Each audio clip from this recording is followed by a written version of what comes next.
ये कहानी है दो भाइयों की जो अपने बीमार पिता को बचाने के लिए अपना सबसे प्यारा दोस्त, अपना घोड़ा बेच देते हैं। पर क्या आप जानते हैं, इसी एक फैसले ने उनकी पूरी दुनिया बदल दी।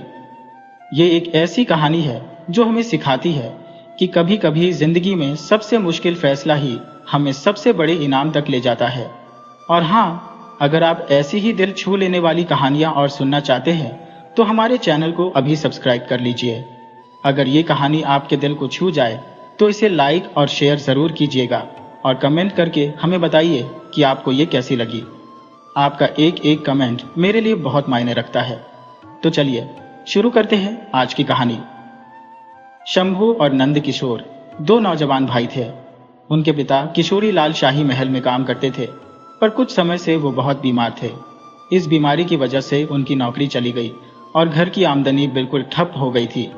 उनकी बीमारी पर इतना पैसा खर्च हो चुका था कि अब घर में खाने के भी लाले पड़ गए थे। दोनों भाइयों ने गांव में मजदूरी करनी शुरू कर दी, पर वहां इतने कम पैसे मिलते थे कि घर का खर्च तो जैसे तैसे चल जाता था, पर पिता के इलाज के लिए पैसे नहीं बचते थे। उनके पास एक काला घोड़ा था जिसका नाम उन्होंने बादल रखा था। बादल बड़ा ही सुंदर और तंदुरुस्त था। वो उनके पास बचपन से था और उन्होंने उसे अपने बच्चे की तरह पाला था। किशोरी लाल की पत्नी ने अपने पति को बचाने की आखिरी कोशिश में फैसला किया कि वो बादल को बेच देंगी। उन्हें लगा कि जो पैसे मिलेंगे उससे किशोरी लाल का इलाज हो जाएगा और उनकी जिंदगी पटरी पर आ जाएगी। मां ने जब शंभू और नंद किशोर को यह बात बताई तो उनका दिल टूट गया। आज वो दोनों अपने प्यारे बादल को लेकर जानवरों के बाजार जा रहे थे। रास्ते में शंभू रुका और नंदू से बोला, जरा रुक, मेरे दिमाग में एक कमाल का ख्याल आया है। देख नंदू, हम हमेशा गरीब तो नहीं रहेंगे। एक दिन हमारे पास भी बहुत पैसा होगा। हम जिसे भी बादल को बेचेंगे कुछ समय बाद उससे पैसा देकर अपने घोड़े को वापस ले लेंगे। नंदू उछल पड़ा, वाह भाई, ये तो कमाल का तरीका है। पर एक बात सोच, अगर हम सच में अमीर हो गए और बादल को वापस खरीदना चाहे तो उसे ढूंढेंगे कहां? हो सकता है हम उसके नए मालिक से फिर कभी मिल ही ना पाए। शंभू मुस्कुराया, उसकी फिक्र तू मत कर, मैं उस आदमी का पीछा करके उसका घर देख लूंगा। कुछ महीनों बाद हम उससे अपना घोड़ा वापस ले लेंगे।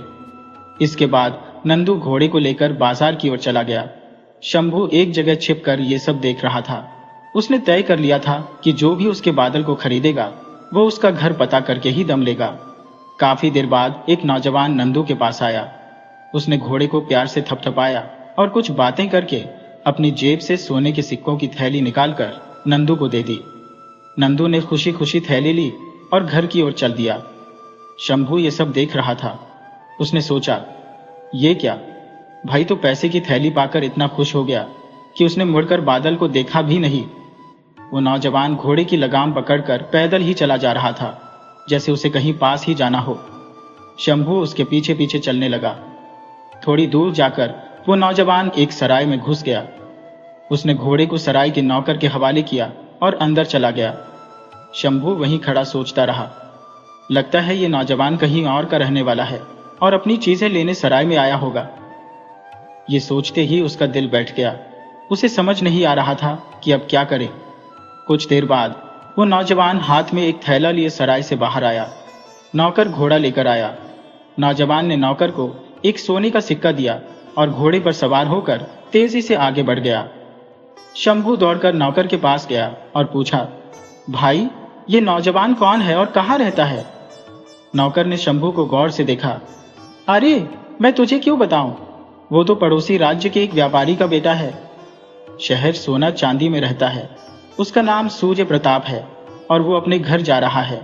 शंभू बोला, अगर नहीं बताना तो मत बताओ, पर हाँ, मैंने सुना है कि शहर सोना चांदी की अंजीरें बहुत ही स्वादिष्ट होती हैं। क्या तुमने खाई है? नौकर ने कहा, मैंने तो नहीं खाई, पर मेरे दादा ने खाई थी। शंभू ने पूछा, क्या तुम्हारा उस शहर में कोई काम है? हाँ, मुझे वहां जाना है, एक जरूरी काम है। नौकर बोला, तो ठीक है, तुम ये सोने का सिक्का रख लो और मेरे लिए वहां से अंजीरें लेते आना। मेरा नाम संतोष है। शंभू ने सोने का सिक्का ले लिया। उसे बहुत भूख लगी थी तो उसने कुछ मिठाई खरीद कर खाई और बाकी पैसे से शहर सोना चांदी जाने का मन बना लिया। वो अपने प्यारे बादल को लिए बिना घर वापस नहीं जाना चाहता था। परेशानी ये थी कि उसका घोड़ा सैकड़ों कोस दूर शहर सोना चांदी के एक व्यापारी के बेटे के पास था, और अगर वो वहां पहुंच भी जाता तो इतने बड़े शहर में सूर्य प्रताप को ढूंढता कैसे। यही सब सोचते सोचते वो एक बगीचे में पहुंचा और एक पेड़ के नीचे लेटते ही उसे गहरी नींद आ गई। वो अभी सोया ही था कि अचानक बगीचे का मालिक अपने 5-6 नौकरों के साथ आ पहुंचा। वो एक लंबा चौड़ा आदमी था जिसकी बड़ी बड़ी मूंछें थी। उसने शंभू को ठोकर मारी और बोला, अरे ये तेरे बाप का बगीचा है क्या जो यहाँ इतनी आराम से सो रहा है? शंभू आंखें मलते हुए उठा और उसे देखकर बुरी तरह डर गया। वो भागने ही वाला था कि मालिक और उसके नौकरों ने उसे दबोच लिया। मालिक बोला, अब तू मेरी कगैद में है। वे सब शंभू को पकड़कर उसी बगीचे में बने एक घर के अंदर ले गए। मालिक ने शंभू को एक कमरे में धक्का दिया और बोला, सुनो लड़के, मेरा नाम मंगल डाकू है। फिर उसने अपने एक साथी से कहा, इस लड़की को भी कुसुमलता के साथ बंद कर दो, इसको भी उसी के साथ बेच देंगे। शंभू को एक तहखाने में बंद कर दिया गया जहां पहले से ही एक बहुत सुंदर लड़की मौजूद थी। उस लड़की ने पूछा, तुम कौन हो? शंभू ने कहा, मेरा नाम शंभू है और ये डाकू मुझे जबरदस्ती यहां ले आए हैं। पर तुम कौन हो? लड़की बोली, मैं बदनसीब कुसुमलता हूं। जब से मैंने होश संभाला है खुद को इस मंगल डाकू के कब्जे में ही पाया है। पहले वो मुझसे घर का सारा काम करवाता था, पर अब मुझसे शादी करना चाहता है और मैंने मना कर दिया है। इसीलिए उसने मुझे इस तहखाने में बंद कर दिया है और अब वो मुझे शहर सोना चांदी में किसी अमीर आदमी को दासी बनाकर बेच देगा। शहर सोना चांदी का नाम सुनकर शंभू चौंका। कुसुमलता ने दुखी होकर कहा, न जाने मेरे माँ बाप कौन है? शंभू बोला, मंगल डाकू तो मुझे भी बेचने की बात कर रहा था। कुसुमलता बोली, अगर उसने तुम्हें मेरे साथ बेच दिया तो तुम कभी अपने घर का मुंह नहीं देख पाओगे।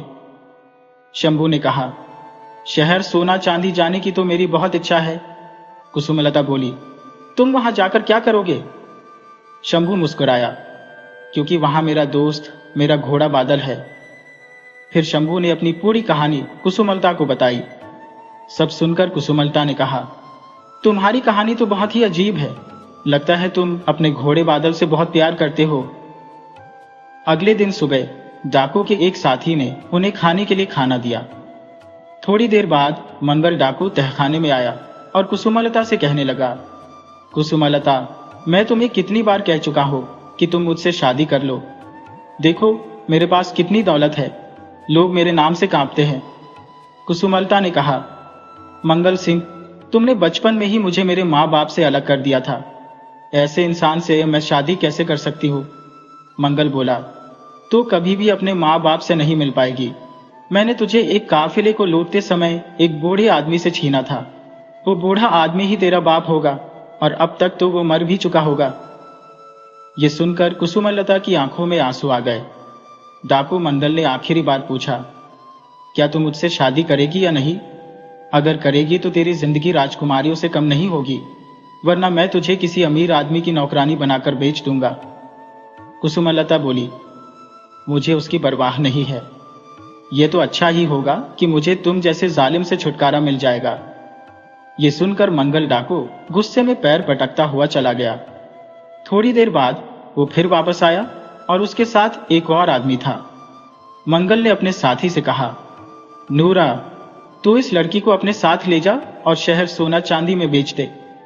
इसे ऐसे अमीर आदमी के पास बेचना जो इसे दासी बनाकर रखे और दिन रात काम करवाए। नूरा ने पूछा, और इस लड़की का क्या करना है उस्ताद? करना क्या है, इसे भी बेच देना, कुछ पैसे तो इसके भी मिल ही जाएंगे। इसके बाद कुसुमलता और शंभू को एक बग्घी में बिठाया गया। नूरा भी उनके साथ था। शाम होते होते वे शहर सोना चांदी पहुंच गए। शहर बहुत सुंदर और खुशहाल था। वहां पहुंचकर बग्घी एक जगह रुकी। नूरा के साथ साथ कुसुमलता और शंभू भी नीचे उतरे और वे गुलामों के बाजार की तरफ चलने लगे।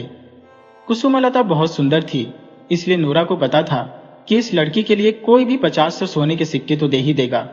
उन्हें मंडी में ले जाया गया जहां गुलामों की बोलियां लग रही थी।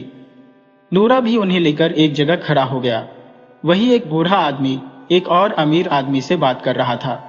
अचानक वो अमीर आदमी नूरा के पास आया और पूछा, इस लड़की की क्या कीमत है? नूरा ने कहा, ऐसी नौकरानी आपको कहीं नहीं मिलेगी।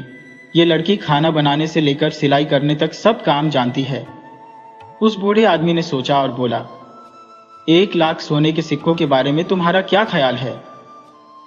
1 लाख सिक्के सुनकर तो नूरा के होश उड़ गए। वो तुरंत बोला, मुझे मंजूर है। उस बूढ़े आदमी ने 1 लाख सोने के सिक्के नूरा को दे दिए। इतने सारे सिक्के पाकर नूरा हैरान था। उसने खुद को संभाला और कहा, इस लड़के को भी आप मेरी तरफ से तोहफे के रूप में ले जाइए। ये भी आपके घर के छोटे मोटे काम कर दिया करेगा। वो बूढ़ा आदमी शंभू को भी साथ ले जाने के लिए तैयार हो गया। कुसुमलता खुश थी कि उसका भाई शंभू भी उसके साथ ही रहेगा। बूढ़े आदमी ने उन दोनों को अपनी आलीशान बग्घी में बिठाया और वे वहां से निकल गए। नूरा अभी भी वहीं खड़ा था। अचानक एक पतला सा बूढ़ा आदमी उसके पास आया। मैंने तुम्हें पहचान लिया। आज से 20 साल पहले तुम लोगों ने एक काफिले को लूटा था और तुम्हारे सरदार ने मेरी गोद से एक बच्ची को छीन लिया था। नूरा घबरा गया। तुम्हें शायद कोई गलतफहमी हुई है। बूढ़ा बोला, डरो मत, मैं तुम्हें सिपाहियों के हवाले नहीं करूंगा। मुझे बस इतना जानना है कि अभी तुमने जिस लड़की को बेचा है, क्या वो वही लड़की थी? नूरा ने हाँ में सिर हिला दिया। दूसरी तरफ वो बग्घी एक शानदार हवेली के सामने रुकी। बूढ़े रईस के साथ कुसुमलता और शंभू अंदर गए। उन्हें एक कमरे में बिठाया गया। कुसुमलता ने उस आदमी से कहा, हुजूर, आपने मुझे खरीदने के लिए 1 लाख सोने के सिक्के दिए हैं। मैं आपके घर का सारा काम दिल लगाकर करूंगी। वो आदमी बोला, बेटी, तुम गलत समझ रही हो। मैंने तुम्हें दासी बनाने के लिए नहीं खरीदा। मैं तो तुम्हें अपने बेटे की दुल्हन बनाना चाहता हूँ। मेरे बेटे का नाम सूर्य प्रताप है। सूर्य प्रताप का नाम सुनते ही शंभू चौंक गया। क्या? छोटे मालिक का नाम सूर्य प्रताप है? क्या उनके पास एक काला घोड़ा भी है? उस आदमी ने पूछा, क्यों, क्या तुम मेरे बेटे को जानते हो? शंभू ने कहा, उन्हें मैं जानता तो नहीं, पर उनके घोड़े को जरूर जानता हूं। उसका नाम बादल है और वो पहले हमारा ही घोड़ा था। इसके बाद कुसुमलता ने शंभू की सारी कहानी उस अमीर आदमी को सुना दी। सब जानने के बाद वो आदमी बोला, शंभू, तुम्हारी कहानी बहुत दिलचस्प है। मेरा बेटा अभी बाहर गया है। जब वो आएगा तो मैं तुम्हें बादल से मिलवा दूंगा और उसे तुम्हारे हवाले भी कर दूंगा। उसके बाद तुम अपने घर चले जाना। कुसुमलता उस रईस के इतने अच्छे बर्ताव से बहुत खुश हुई। उस आदमी ने कहा, बेटी, अब तुम दोनों जाकर आराम करो। कुसुमलता ने कहा, आपने मुझे बेटी कहा है तो अब आपके घर का सारा काम मैं ही करूंगी। और वो खाना बनाने चली गई। शंभू उस आदमी से बातें करने लगा। बूढ़ी ने बताया कि उसका नाम केदारचंद है और उसने अपना सारा कारोबार अपने बेटे सूर्य प्रताप को सौंप दिया है।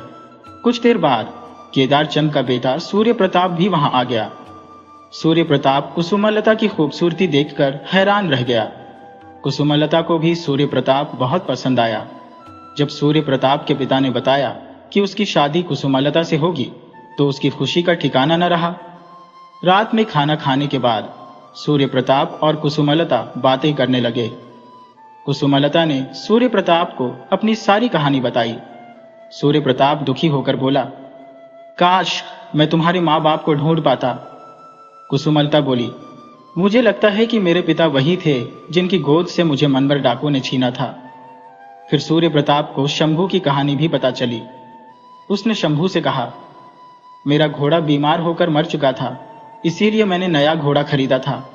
पर तुम चिंता मत करो, तुम्हारा बादल तुम्हें मिल जाएगा और मैं खुद तुम्हें घर छोड़कर आऊंगा। उन डाकुओं को भी मैं गिरफ्तार करवाऊंगा। बातचीत में ही काफी रात हो गई और वे सब सो गए। उधर मंगल डाकू के साथी नूरा से जिस बूढ़ी की मुलाकात हुई थी वो एक सेठ के यहाँ नौकर था। उसका नाम रोशन था। उस बूढ़ी को अब पक्का यकीन हो गया था कि डाकू ने जिस लड़की को उसकी गोद से छीना था वो यही कुसुमलता थी। वो अपने मालिक के पास पहुंचा जिसका नाम दिलावर था। दिलावर अभी नौजवान ही था और अपने पिता की कमाई हुई दौलत को उड़ा रहा था। रोशन ने देखा कि उसका मालिक किसी गहरी सोच में बैठा था। रोशन ने पूछा, मालिक, आपकी तबीयत तो ठीक है? आप परेशान लग रही हैं। दिलावर ने कहा, बाबा, पिता को गए काफी समय हो गया है। सोच रहा था कि उनकी दौलत आखिर कब तक चलेगी, क्यों ना मैं भी कोई काम धंधा शुरू कर दूं। बूढ़ा रोशन बोला, अरे काम करें आपके दुश्मन, मैं तो एक ऐसी खबर लाया हूं कि सारी दुनिया की दौलत आपके कदम चूमेगी। दिलावर बोला, क्या कोई खजाना मिल गया है? ऐसी कोई बात नहीं है, पर आपको इतनी दौलत मिलेगी कि जिंदगी भर कोई कमी नहीं होगी। मेरी बात ध्यान से सुनिए। आज से 20 साल पहले मैं राजा के यहाँ माली का काम करता था। मैं बहुत गरीब था और अमीर बनना चाहता था। एक दिन मैंने राजा की छोटी बेटी को महल के बगीचे में खेलते देखा। मुझे एक तरकीब सूझी। मैंने सोचा कि अगर बड़े होकर मेरे बेटे की शादी राजकुमारी से हो जाए तो हमारी किस्मत बदल जाएगी। मैंने सोचा कि मैं राजकुमारी का अपहरण करके उसे कहीं छुपाकर पालूंगा। जब वो बड़ी हो जाएगी तो उसकी शादी अपने लड़के से कर दूंगा। शादी के बाद मैं खुद राजा को बता दूंगा कि मेरे बेटे की जिससे शादी हुई है वो उनकी खोई हुई बेटी है। फिर राजा हमें सब कुछ दे देंगे। रोशन की कहानी सुनते हुए दिलावर ने पूछा, तुमने ये नहीं सोचा कि अगर राजा पूछता तो तुम क्या जवाब देते? मैंने उसके लिए भी तरकीब सोच ली थी। मैंने सोचा था कि मैं राजकुमारी को अपनी बुआ के पास छोड़ दूंगा। अगर राजा पूछता तो वो कह देती कि ये लड़की उसे सालों पहले एक जंगल में मिली थी। रोशन ने आगे बताया, मैंने राजकुमारी को घास के गट्ठर में छुपाकर घर ले आया। महल में बहुत हंगामा हुआ, पर कोई उसे ढूंढ नहीं पाया। कुछ दिनों बाद मामला शांत हो गया। मेरी पत्नी को यह सब पता था। एक दिन मैंने नौकरी छोड़ दी और राजकुमारी को अपनी बुआ के घर ले जाने के लिए तैयार हो गया। मैंने राजकुमारी को घोड़ा गाड़ी में छुपाया। मुझे याद आया कि दूध तो मैं घर पर ही भूल गया। मैं वापस घर गया तो देखा कि घर खाली था। मैं रसोई में गया, दूध लिया और थोड़ा खाना खाया। जब मैं जाने लगा तो देखा कि तहखाने का दरवाजा खुला पड़ा था। मैं गुस्सा हुआ क्योंकि सारा कीमती सामान तहखाने में ही रखता था।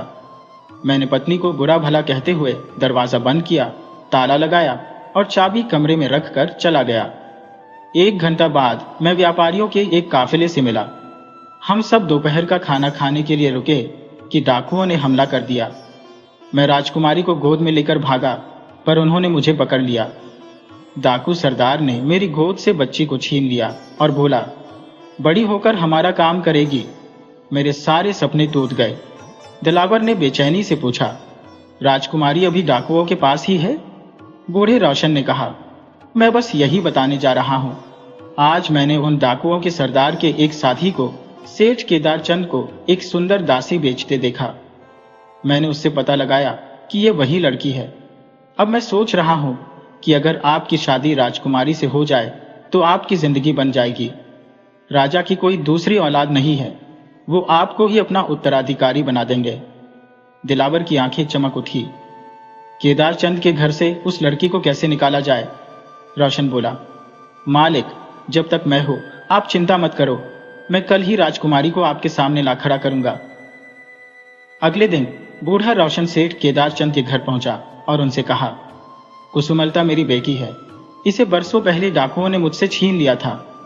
कुसुमलता ने जब ये बात सुनी तो उसे भी रोशन पर यकीन होने लगा, क्योंकि मंगल डाकू ने भी यही कहा था कि उसने उसे एक बूढ़े आदमी से छीना था। उसने भी मान लिया कि रोशन उसका पिता है। केदार चंद को पहले तो यकीन नहीं हुआ, पर जब कुसुमलता ने भी हाँ भरी तो वो भी मान गए। शंभू को बूढ़े रोशन पर कुछ शक हो रहा था, पर उसने अपने शक को छुपाते हुए कहा, बाबा, बेशक कुसुमलता आपकी बेटी है, पर आप इसे कल ले जाइएगा, क्योंकि आज शाम हम कुसुमलता के साथ बिताना चाहते हैं। रोशन मान गया और कहा, ठीक है, मैं कल शाम को आऊंगा। रोशन वहां से चला गया और शंभू छिपकर उसका पीछा करने लगा। जब रोशन अपने मालिक के घर पहुंचा तो उसने सारी बात बताई। मालिक, कल कुसुमलता हमारे घर में होगी, आप उससे शादी कर लेना। शंभू, जो खिड़की से सब सुन रहा था, हैरान था कि कुसुमलता राजा की बेटी है। सारी सच्चाई जानकर वो चुपचाप उस घर से निकलकर सीधा राजा के महल पहुंचा। उसने राजा को सारी बात बताई कि उनकी बेटी को रोशन ने चुराया था और अब वो सेठ केदार चंद के घर है। राजा को पहले तो शंभू पर यकीन नहीं हुआ। उसने कहा, देखो लड़के, अगर तुम्हारी बात झूठ निकली तो तुम्हें सजा मिलेगी। शंभू ने कहा, महाराज, कल शाम को दिलावर और उसका नौकर रोशन सेठ केदार चंद के घर आने वाले हैं, आप भी वहां पहुंच जाइएगा। अगले दिन शाम को राजा अपने कुछ सिपाहियों और शंभू को साथ लेकर सेठ केदार चंद के घर पहुंच गए। बूढ़ा रोशन और दिलावर दोनों कुसुमलता को लेने के लिए वहां आ चुके थे। जब शंभू पहुंचा तो उसने राजा से कहा, महाराज, यही वो दिलावर और उसका नौकर रोशन है जिसने आपकी बेटी को अगवा किया था। राजा ने सिपाहियों को इशारा किया और उन्होंने दोनों को पकड़ लिया। राजा ने केदार चंद से कहा, सेठ जी, आप अभी तक अनजान हैं कि यह लड़की कुसुमलता मेरी बेटी है। इस रहस्य से पर्दा उठाने का सारा श्रेय शंभू को जाता है। शंभू दौड़कर कुसुमलता को बुलाया। राजा ने कुसुमलता की कलाई पर एक शाही निशान देखा जो एक मोर के पंख का था। राजा तुरंत पहचान गया कि यह उसकी बेटी है। कुसुमलता को इस बारे में कुछ पता नहीं था। वो तो ये सब देखकर हैरान थी। शंभू ने मुस्कुराते हुए कहा, कुसुमलता बहन, महाराज आपके पिता है। ये सुनकर कुसुमलता अपने पिता से लिपटकर रोने लगी। फिर कुछ देर वहां बिताने के बाद राजा अपनी बेटी को लेकर महल चले गए। राजकुमारी के मिलने की खुशी में राजा ने अगले दिन केदार चंद, सूर्य प्रताप और शंभू को खाने की दावत दी। उनका बहुत स्वागत किया गया। खाना खाने के बाद वे सब राज दरबार में आ गए। राजा ने ऐलान किया कि शंभू ने उनकी बिछड़ी हुई बेटी से मिलाने में बहुत मदद की है, इसलिए वो उसे 5 लाख अशरफिया इनाम में देते हैं। राजा ने केदारचंद से कहा, आपने मेरी बेटी को इसलिए खरीदा था कि आप उसे अपने बेटी की दुल्हन बना सके। हम आपकी ये इच्छा जरूर पूरी करेंगे। राजकुमारी और सूर्य प्रताप की शादी बहुत जल्दी तय हो गई। 1 हफ्ते के अंदर अंदर दोनों की शादी हो गई। अब शंभू को अपने घर की याद सताने लगी। सूर्य प्रताप उसे अपने साथ उसके घर की तरफ लेकर रवाना हो गया। शंभू का घोड़ा बादल भी उसके साथ था। राजा से इनाम में मिली अशरफिया हाथियों और घोड़ों पर लादी गई थी और एक बड़ा सा काफिला उनके साथ चल रहा था। जब वे शंभू के घर पहुंचे तो उसके माता पिता उसे देखकर बहुत खुश हुए। शंभू ने सारी कहानी बताई और 5 लाख अशरफिया देखकर सबकी आंखें खुली रह गई। इस दौरान शंभू के पिता भी अब स्वस्थ हो चुके थे। सूर्य प्रताप ने शंभू से कहा, अब जब हम यहाँ आ ही गए हैं तो क्यों न मंगर डाकू का हिसाब भी बराबर कर दिया जाए। सूर्य प्रताप सैनिकों की एक बड़ी टुकड़ी लेकर शंभू के साथ डाकुओं के ठिकाने पर हमला बोल देता है। डाकू अचानक हुए इस हमले से संभल नहीं पाए और सभी डाकुओं को गिरफ्तार करके कारागार में डाल दिया गया। इसके बाद सूर्य प्रताप अपने सैनिकों के साथ वापस अपने शहर लौट गया। शंभू अपने साथ शहर सोना चांदी से अंजीर से भरा एक थैला भी लेकर आया था। वो अपने घोड़े पर सवार हुआ और सराय के पास पहुंचा। उसने दरवाजा खटखटाया तो वही नौकर संतोष बाहर आया। शंभू ने उसे वो थैला सौंपते हुए कहा, ये लो भाई, अपनी अंजीरें। संतोष ने कहा, अरे तुम तो बड़े ईमानदार निकले। मुझे लगा था कि तुम मेरा सोने का सिक्का लेकर चंपत हो चुके होंगे। शंभू वहां ज्यादा देर नहीं रुका और अपने घर लौट आया। अब शंभू और उसका परिवार अपने घोड़े बादल के साथ खुशी से रहने लगे। देखा जाए तो इस घोड़े की वजह से ही उसका जीवन बदल गया था। शंभू का जब मन करता तो वो अपनी बहन राजकुमारी कुसुमलता से मिलने चला जाता। इस कहानी से हमें एक बात सीखने को मिलती है कि किस्मत से मिली दौलत से कहीं बढ़कर इंसानियत और ईमानदारी होती है। शंभू ने अपनी ईमानदारी और समझदारी से न सिर्फ अपने परिवार की जिंदगी बदली, बल्कि एक राजकुमारी को उसके परिवार से मिलाया और अपने सच्चे दोस्त को भी वापस पा लिया। ये कहानी अगर आपके दिल को छू गई हो तो इसे लाइक और शेयर जरूर कीजिएगा और हाँ, हमारे चैनल को सब्सक्राइब करना मत भूलिएगा। अगली कहानी में आपसे फिर मिलेंगे।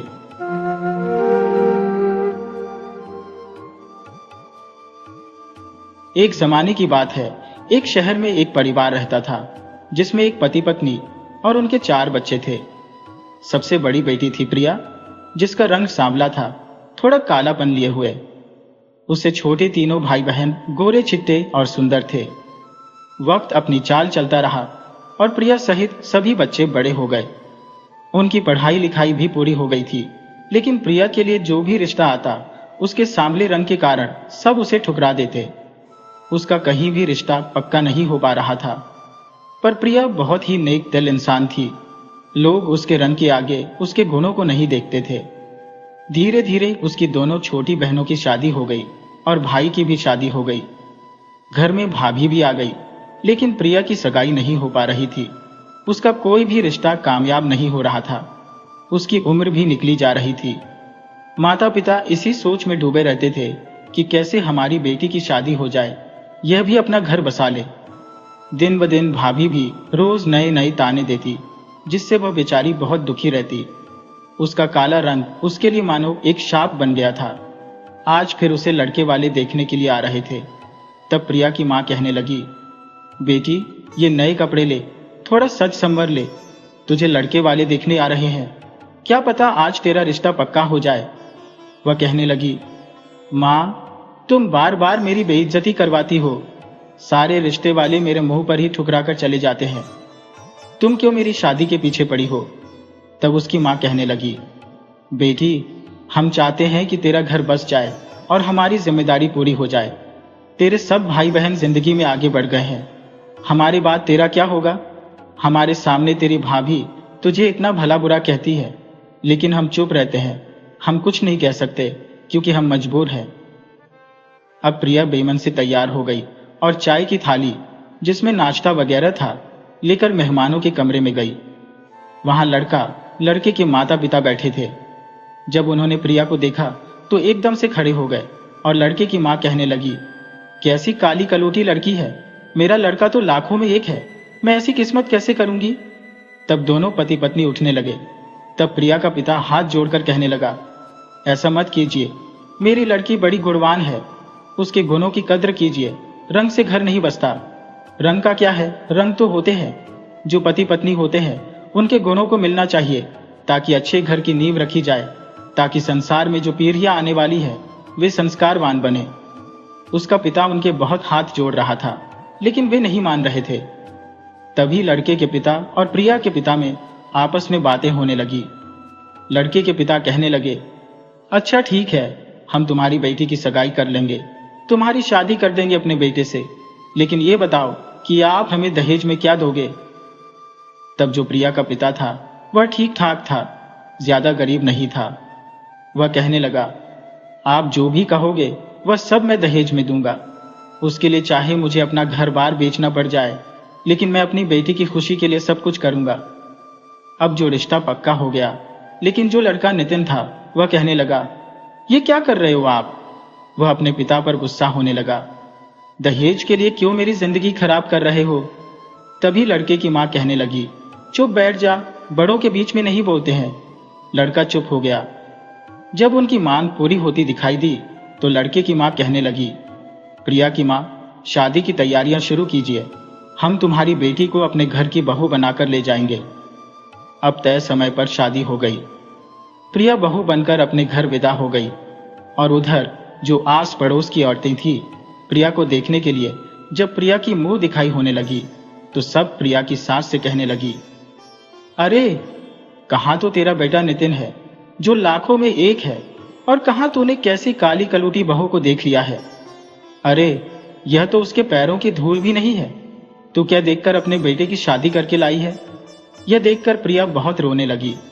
वह सोचने लगी कि मेरा काला रंग मुझे कितना बेइज्जत करवाता है, लेकिन जो नितिन था वह प्रिया को बिल्कुल पसंद नहीं करता था, और उन औरतों की बात सुनकर तो वह और भी जल भुन गया। अब क्या करता। उसके गले जो बंध गई थी उसे प्रिया बिल्कुल पसंद नहीं थी, उसकी माँ को भी बिल्कुल पसंद नहीं थी। वह अभी उसको घूर घूर कर देख रही थी, कैसी काली कलूटी मेरे घर में आ गई है। तभी माँ ने अपने बेटे को समझाया कि बेटा कोई बात नहीं, तुम ज्यादा परेशान मत हो, इसका क्या है, इसके घर से हमें जो दान दहेज मिला था वह मिल गया, इसे घर की नौकरानी बनाकर रखेंगे और तुम अपनी पसंद से शादी कर लेना। अब जो लड़का नितिन था वह रात को जब सोया हुआ था तो प्रिया उसके पास गई। उसने प्रिया को धक्का मारा। प्रिया बेचारी रोते रोते उसकी सारी रात रोने में निकल गई। वह रो रही थी। नितिन उसे सुना रहा था कि ऐसी काली कलूटी लड़की मेरी जिंदगी में आ गई है, मेरी जिंदगी बर्बाद कर दी है, मुझसे कभी पति के रिश्ते की उम्मीद मत करना। वह तरह तरह के ताने उसको दे रहा था। बेचारी प्रिया चुपचाप सुन रही थी। और उसने सारी रात रोते रोते गुजारी। अगली सुबह उसकी माँ ने फोन किया कि बेटी प्रिया कैसी है। उसने रोते हुए अपनी माँ को बताया कि नितिन तो मुझे बिल्कुल पसंद नहीं करता है, मुझे घर से निकलने तक को बोल रहा है। तब उसकी माँ कहने लगी, बेटी तुझे घर संभालना है, तू नई नई है, अभी तो एक ही दिन तो शादी को हुआ है, अपने व्यवहार से सबका मन जीत, थोड़े उतार चढ़ाव तो जिंदगी में आते रहते हैं। माँ ने समझाया तो उसने अपना फोन रख दिया। अब वह चाय बनाकर अपने पति के लिए लेकर गई और उसे उठाने लगी, तो यह देखते हुए कि वह उसे चाय के लिए उठाया तो वह उस पर गर्म हो गया, उस पर गुस्सा करने लगा। प्रिया कहने लगी, नितिन जी मैं तो आपके लिए चाय लेकर आई थी। लेकिन नितिन ने चाय उसके हाथ से ली और गर्मा गर्म चाय प्रिया के हाथ पर डाल दी, जिससे उसका हाथ जल गया। प्रिया रोने चीखने लगी क्योंकि जलन बहुत तेज हो रही थी। तब उसकी सास आई और उसने प्रिया में 2 थप्पड़ जमाते हुए कहा, तुझे क्या जरूरत पड़ी थी सुबह सुबह मेरे बेटे के सामने आने की। एक तो काली कलौटी, ऊपर से मेरे बेटे का पूरा दिन खराब कर दिया। अब बेचारी क्या करती, रोती सुबकती रही। अब ऐसे ही 3-4 दिन बीत गए। अब जो नितिन के दोस्त थे वे लोग नितिन से मिलने के लिए आए। नितिन से कहने लगे, यार तूने शादी भी कर ली और हम लोगों को बताया भी नहीं, हमें भाभी जी से कम मिलवा तो दीजिए। अब प्रिया ने सोचा कि वे उससे मिलने के लिए आए हैं, इसलिए वह अच्छे से तैयार होने लगी, क्योंकि उनसे मिलना था, नितिन के दोस्त है। यह सोचकर उनसे मिलने के लिए तैयार होने लगी। उधर नेटीन कहने लगा कि मेरी बीवी अपने मायके गई हुई है, वह घर पर नहीं है। तभी प्रिया बाहर निकल आई और कहने लगी कि ये भाई साहब, मैं ही नितिन जी की धर्मपत्नी हूँ। ये देखकर सारे के सारे दोस्त उसे देखकर आश्चर्यचकित होकर बोले, अरे नितिन ये क्या कर लिया तूने, हमें इतनी शादी में क्यों नहीं बुलाया। तुझे क्या पूरे संसार में लड़कियों की कमी पड़ गई थी जो ये काली कलौटी तुझे शादी के लिए मिली है। ये देखकर नितिन को बहुत गुस्सा आया, क्योंकि दोस्तों के आगे उसकी बहुत बेइज्जती हो गई थी। दोस्त चले गए, लेकिन उसने प्रिया की अच्छे से पिटाई कर दी कि जब मैं अपने दोस्तों से कह रहा था कि मेरी पत्नी मायके गई है तो मुझे बाहर निकलकर आने की क्या जरूरत थी। वह बेचारी रोती सुबकती रही। उसकी माँ का फोन आया कि बेटी ठीक है। बेटी ने अपना दुख नहीं बताया। उसके पिताजी आए। पिताजी बेटी की हालत देखकर कहने लगे, बेटी क्या बात है, तू खुश दिखाई नहीं दे रही। तब वह कहने लगी, पिताजी आपने ही तो समझाया है कि बेटी विदा होकर जब पिता के घर से ससुराल आती है तो वह ऐसे बेटी की अर्थी उठती है। मैं यहाँ से कहीं नहीं जाऊंगी, यहाँ इस घर से केवल मेरी अर्थी उठेगी। पिताजी आप घर चले जाइए। पिता उसका घर आ गया। अब जो प्रिया थी वह बेचारी घर के सारे काम करती और सास और अपने पति की मार खाती। एक दिन उसका पति शराब पीकर आया और शराब के नशे में वह दोनों पति पत्नी की तरह रहे, जिससे कि जो प्रिया थी वह गर्भवती हो गई। जब यह बात उसकी सास को पता चली तो वह अपनी बहू को कलंकित करने लगी, कहने लगी, पता नहीं किसका कलंक घर में लेकर आ गई है जो मेरे बेटे के माथे मरा है। मेरा बेटा तो तेरी शक्ल भी पसंद नहीं करता, जा और हमारे घर से निकल जा। प्रिया कहने लगी, माँ जी मेरे पेट में इस घर का चिराग पल रहा है, मैं इस घर से बिल्कुल नहीं जाऊंगी, इसके लिए चाहे मेरी जान ले लीजिए। जब ये बात नितिन को पता चली तो वह भी उस पर बहुत गुस्सा हुआ और उस पर 2 थप्पड़ जमा दिए। वह बेचारी रोती रोती रही, सब दुख सहन करती रही, लेकिन उसने साफ मना कर दिया कि चाहे तो मेरी चमड़ी उधेड़ो, चाहे मुझे जान से मार दो, लेकिन मैं यह घर छोड़कर नहीं जाऊंगी। तब नितिन की मां ने नितिन को समझाया, कोई बात नहीं बेटा, ये घर की नौकरानी बनकर पड़ी रहेगी, हमारा भी काम होता रहेगा, हम तेरी दूसरी शादी कर देंगे। अब नितिन के लिए एक लड़की का रिश्ता आया जो अपने बाप की बहुत ही बिगड़ी हुई औलाद थी।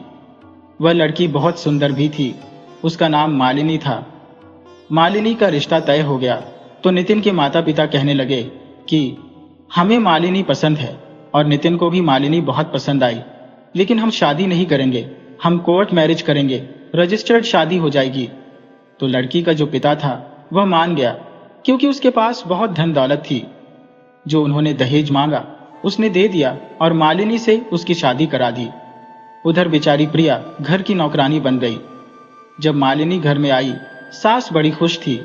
वह दान दहेज लेकर आई थी और उन्होंने प्रिया से कहा कि तुझे उसको कभी यह नहीं बताना है कि उसकी मतलब पहली पत्नी है। हमने उससे कहा है कि उसकी पत्नी चरित्रहीन थी, इसलिए हमने उसे घर से निकाल दिया। प्रिया कहने लगी, ठीक है माँ जी, मैं कभी उसको नहीं बताऊंगी, लेकिन यह घर तो मैं नहीं छोड़कर जाऊंगी। अब प्रिया ने प्रिया का जो सामान था अपने नौकर वाले कमरे में रख दिया और घर में मालिनी आ गई। मालिनी बहुत मॉडर्न थी। जब घर में बहू की रस्में चलने लगी शादी की, तो उसने साफ मना कर दिया कि मैं नहीं आऊंगी, रस्में करनी है तो मेरे पिता के पैसों से कर लीजिए। ये कैसे? लेकिन पैसों ने उनका मुंह बंद कर दिया था। वे दहेज के लोभी थे, उन्हें तो भरपूर मिल गया था। अब मालिनी अपने घर में मनमानी करने लगी। देर रात तक पार्टियों में जाती, शराब और नशे में रहती। यह देखकर नितिन को बिल्कुल अच्छा नहीं लगता था। वह कहने लगा, तुम मेरी पत्नी की तरह रहो। इस पर वह कहने लगी कि तुमने मुझे खरीद लिया है, मेरे पिता ने तुम्हें खरीदा है। दामाद तुम्हारा पैसों से भर गया तो मेरी पर पाबंदी लगाने वाले होते हो। और यह कहकर मालिनी थी, वह रोज पार्टियों में जाती, कभी सास की नहीं सुनती, कभी पति की नहीं सुनती, किसी की नहीं सुनती थी। उधर बेचारी प्रिया पिछले दिनों नौकरानी की तरह सारा काम करती और अपने पेट में उस घर के वारिस को पाल रही थी। वह सारे काम करती, उसमें भी बहुत खुश थी, लेकिन मालिनी को पति के साथ देखकर उसे बिल्कुल अच्छा नहीं लगता था। एक दिन वह मालिनी को कॉफी दे रही थी कि मालिनी ने उसे डांट दिया और कहने लगी, मैडम बोला करो और नौकरानी होकर मेरा नाम लेती हो। उसे सिर पर चढ़ा दिया है। तब से वह उसको मैडम कहने लगी। अब जो ऐसे ही दिन बीत रहे थे, सास कहने लगी, बहू, आज तक तुमने शादी के बाद घर में कुछ नहीं बनाया, कम से कम आज कुछ मीठा बनाकर यह रस्म तो पूरी कर दो, काफी दिन बीत गए हैं। तब मालिनी कहने लगी, माँ जी, जो पैसे मिले हैं ना, उनसे ही बनाकर खा लीजिए, घर में नौकरानी है। अगर आप कहती तो मैं अपने मायके से एक नौकरानी और लेकर आ जाती, वह तुम्हारा खाना बनाती। मैं तो तुम्हें खाना बनाने वाली लग रही हूँ? मेरे पिता ने तुम्हारा मुंह बंद कर दिया है, पैसे चाहिए, मुझसे खाना बनवाना है। इस बीच सास देखती रह गई और उसे एक दिन सास को बहुत तेज बुखार हुआ, उल्टी हो रही थी, चक्कर आ रहे थे। तभी प्रिया ने देखा कि मेरी सास की तबीयत खराब है। वह काम धंधा छोड़कर अपनी सास के पास पहुंची और सास के लिए दवाई लेकर आई। सास को यह देखकर बड़ी ग्लानि हो रही थी कि कहाँ मेरी बहू कितनी सेवा भाव करने वाली, सारा घर संभाल रखा है, फिर भी हम उसके साथ नौकरों जैसा व्यवहार करते हैं। लेकिन पैसे का लालच सास के मन में आता, लेकिन कभी जबान पर नहीं आने देती थी और उसने दवाई दिलाई। जब मालिनी आई तो कहने लगी, फटाफट मेरे लिए एक गिलास नींबू पानी लेकर आ। तब प्रिया कहने लगी कि पहले मैं माँ जी बीमार है, उनको देखूंगी। इस पर वह कहने लगी, मुझे जबान चलाती है ये। तभी नितिन आ गया और नितिन कहने लगा, मालिनी, ये कौन सी बदतमीजी है? मेरी माँ की तबीयत खराब है और तुम्हें अपनी पड़ी हुई है। वह कहने लगी, तुम तो चुप ही रहो, तुम्हें जो चाहिए तुम्हें मिल गया ना, मुझे जो करना है मुझे करने दीजिए। नितिन चुप हो गया, लेकिन वह मालिनी से बिल्कुल खुश नहीं था। वह कहीं न कहीं अब प्रिया को तलाशने लगा। उसे प्रिया की अच्छाइयां नजर आने लगी। सास को भी प्रिया की अच्छाइयां नजर आ रही थी। तभी प्रिया ने जो अपने पति के साथ अपने सास ससुर को रहने के लिए कहते, लेकिन वह हिम्मत नहीं कर पा रहे थे कि मालिनी के होते हुए प्रिया को कैसे रख सकते हैं। अब आगे पीछे जब भी टाइम मिलता, समय मिलता, मौका मिलता, तभी नितिन प्रिया से बातें करने की कोशिश करता। प्रिया उसी से खुश हो जाती। एक दिन प्रिया के साथ नितिन को बात करते हुए मालिनी ने देख लिया। मालिनी ने तुरंत पुलिस को बुला दिया और कहा कि इन्हें गिरफ्तार कर लीजिए, ये एक पत्नी के होते हुए दूसरे रिश्ते दिल रखते हैं। पुलिस आ गई। लड़की का पिता आ गया। उसने कहा कि मैंने इनको मांगा था, ये दिया, फिर भी ये लोग सही नहीं है। वह कहने लगा, नितिन कहने लगा, मालिनी, मैंने तुमसे शादी करके अपने जीवन की सबसे बड़ी भूल की है। मेरी पत्नी तो यह प्रिया है, जो एक रंग के कारण मैंने इसे इतना दुत्कारा, पीजा, घर निकालने की कोशिश की, अपने अंश को अपना अंश नहीं कहा, फिर भी यह मेरे घर को संभालने में लगी हुई है, मेरे घर से बाहर नहीं गई। मैं तो पति होकर तुझे इतना प्यार कर रहा था और ससुर ने भी तुझे हाथों पर रखा, कोई रोक टोक नहीं थी मालिनी, लेकिन तूने तो हमें जूते की ठोकर पर रखा। मालिनी कहने लगी, तो वह इसी लायक तुम तो दहेज के लोभी हो। तुमने पहली बहू की कद्र नहीं की और मुझसे शादी कर ली। इसके खिलाफ केस बनता है, इन्हें गिरफ्तार कीजिए। पुलिस आगे उसका पिता कहने लगा, इसको गिरफ्तार कर लीजिए, इन्होंने मेरी बेटी के साथ धोखा किया है। तभी मालिनी खिलखिलाकर हंसने लगी और कहने लगी, वाह, मान गए भैया तेरे को तो, कितनी पति धर्म निभाने वाली, और यह तेरी कद्र नहीं समझे। अब प्रिया की आंखें फटी की फटी रह गई। प्रिया कहने लगी कि तुम ऐसा क्यों बोल रही हो? तो वह कहने लगी, ये मेरे पिता नहीं है, ये मेरे वकील है, और तू भूल गई मैं तेरी बचपन की सहेली हूं।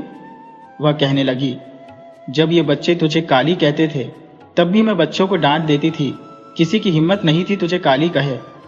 अब मैं जब अमेरिका से लौटी तो तेरी शादी हो चुकी थी। जिस दिन मैं घर गई, क्योंकि मैं इतने सालों बाद आई थी, बचपन से जवान हो गई हो, तो मुझे कोई नहीं पहचान पा रहा था। वैसे भी मेरे पास कोई कमी नहीं है। जब मैं अपनी बचपन की सहेली से मिलने के लिए गई तो तेरे माता पिता बड़े उदास थे, बड़े दुखी हो रहे थे तेरे लिए। जो उन्होंने मुझे पूरी बात बताई है तो हमने मिलकर ही यह नाटक किया। जो मेरी शादी हुई है वह फर्जी शादी है, तेरे पति के साथ मेरा कोई संबंध नहीं है। ये सब तो मैंने इन्हें सबक सिखाने के लिए किया है। हमारी कोई रजिस्टर्ड शादी नहीं हुई। ये मेरे पिता नहीं, मेरे वकील हैं। अब तो जो नितिन और उसकी माँ थे वे खड़े खड़े हैरान रह गए और देखने लगे। वे अपनी बहू से माफी मांगने लगे, कहने लगे कि बहू हमें माफ कर दे। दहेज में हम इतने लोभी हो गए कि तेरे गुणों को, तेरे रंग के पीछे तेरे गुणों को पहचान नहीं पा रहे थे। उस सुंदरता का क्या करें जिसमें कोई गुण ना हो, और उस गुण का क्या करें जो सुंदर ना हो। यानी सुंदरता होना जरूरी नहीं है, गुण होना जरूरी है। सुंदरता से घर नहीं बसते, गुणों से घर बसते हैं। रंग तो दो ही है, काला या गोरा। अगर आदमी काला है तो उसको दुत्कारिए मत, उसके गुणों की परख कीजिए, क्योंकि जो हीरा होता है कोयले में ही निकलता है, कोयले की खानों में ही मिलते हैं। और असली हीरा क्या है, कौन है, यह तो जौहरी पहचान सकता है। इसलिए हमने कोयले को पकड़ा और हीरे को छोड़ दिया। अब सास ससुर को अपनी करनी पर पछतावा हो रहा था। पति को भी बहुत पछतावा था, लेकिन जब उन्हें पता चला कि यह फर्जी शादी थी तो उन्होंने अपनी बहू से माफी मांगी, और पति ने भी अपनी पत्नी को अपने गले लगा लिया और उससे माफी मांगी। कहने लगा कि सच में तुम ही मेरी जीवन संगिनी हो। ऐसी जीवन संगिनी पाकर तो मैं धन्य हो गया। दोस्तों, अब प्रिया अपने सास ससुर और पति के साथ सुख से रहने लगी। अगर आपको हमारी कहानी पसंद आई हो तो कृपया KTV स्टोरी को लाइक करें, सब्सक्राइब करें और शेयर करें। राधे राधे जी।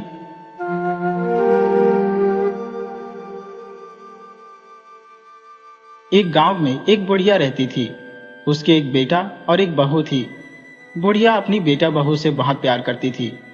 बेटा भी अपनी माँ की खूब सेवा करता था, उसे खाना खिलाता, नहलाता, क्योंकि बुढ़िया की उम्र तकरीबन 87-75 साल थी। उसके शरीर में इतनी ताकत नहीं थी कि वह स्वयं कुछ अपना कर सके। एक दिन उसका बेटा कहने लगा, माँ, यहाँ पर कोई काम धंधा नहीं है, इसलिए मैं परदेश जाकर कमाने के लिए जा रहा हूँ। उसकी माँ ने कहा कि ठीक है बेटा, तुम परदेश जाओ, अपनी जिंदगी भी चलानी है। तब वह अपनी बहू को समझाने लगा कि मेरे जाने के बाद मेरी माता का पूरा ध्यान रखना, उसे किसी प्रकार का कोई दुख ना हो। उसकी पत्नी बोली, ठीक है, मैं माँ का पूरा ध्यान रखूंगी, माँ जी का। लेकिन बहू जो थी वह बड़ी दुष्ट थी। वह हमेशा बुढ़िया से छुटकारा पाने के लिए सोचती रहती थी। बेटे के आगे तो वह कुछ नहीं कर पाती थी, लेकिन बेटा के जाते ही तो वह अपनी मनमर्जी करने लगी। वह न तो बुढ़िया का सही से ख्याल रखती थी और न ही उसे सही से खाना पीने के लिए देती थी। कभी दिन में खाना दे दिया तो रात को नहीं दिया, रात में दे दिया तो दिन में नहीं दिया। ऐसे ही बेचारी बुढ़िया बहुत रोती रहती थी। वह मजबूर थी कि क्या करे। अब कुछ दिन के बाद उसका बेटा परदेश से लौटा तो वह अपनी माँ के पास गया और पूछने लगा, माँ, तुम कैसी हो? तुम्हारी सेवा तो ठीक से हुई है। लेकिन बुढ़िया क्या कहती? वह सोचने लगी, अगर बेटे को सच बता दिया तो बेटा जो बहू से लड़ाई करेगा और घर में क्लेश होगा। इतने दिनों बाद मेरा बेटा घर आया है, मैं उसकी सुख शांति भंग नहीं करना चाहती। और उसने अपने बेटे को कुछ नहीं बताया और कहने लगी, हाँ बेटा, मेरी तेरी बहू ने बहुत सेवा की है। बेटा अपना खुश हो गया और अपनी पत्नी से भी बहुत प्यार से मिला। अब शाम को जब बेटा आया रात को, तो पत्नी से बोला कि माँ को खाना खिला दिया? तो पत्नी ने कहा कि हाँ, खिला दिया। तब वह अपनी माँ के पास गया और बोला, माँ, खाना खा लिया? तो माँ कहने लगी, नहीं, मैंने खाना नहीं खाया। तो वह अपनी पत्नी के पास गया और कहने लगा, माँ तो कह रही है खाना नहीं खाया। तब वह बोला, माँ की तो उम्र हो गई है, भूल गई होंगी। मैंने उनको खाना खिला दिया, आप निश्चिंत रहिए।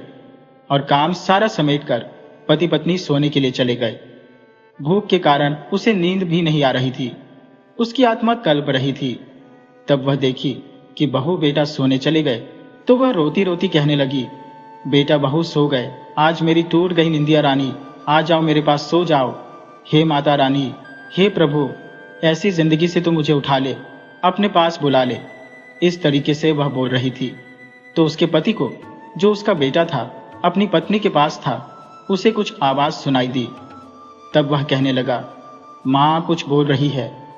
तब उसकी पत्नी बात बदलते हुए कहने लगी, कुछ नहीं, तुम्हारी माँ कुछ नहीं कह रही है। वह बोला कि नहीं, कुछ कह रही है। तो बोली कि चलो तुम सुन लो क्या कह रही है।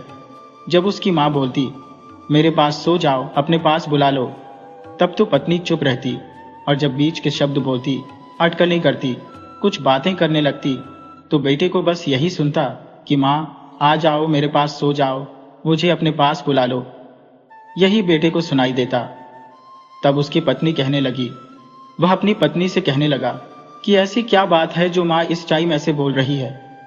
तब वह कहने लगी, उसकी पत्नी अपने पति से कि अगर आप जिद कर रहे हो तो चलो बता देती हो, नहीं तो मुझे तो बताते हुए भी बड़ी लज्जा आती है।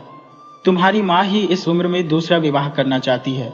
वह मुझसे बार बार कहती है कि मुझे भी सहारे की जरूरत है, मुझे अकेला नहीं सोना है, मेरी भी शादी कर दो।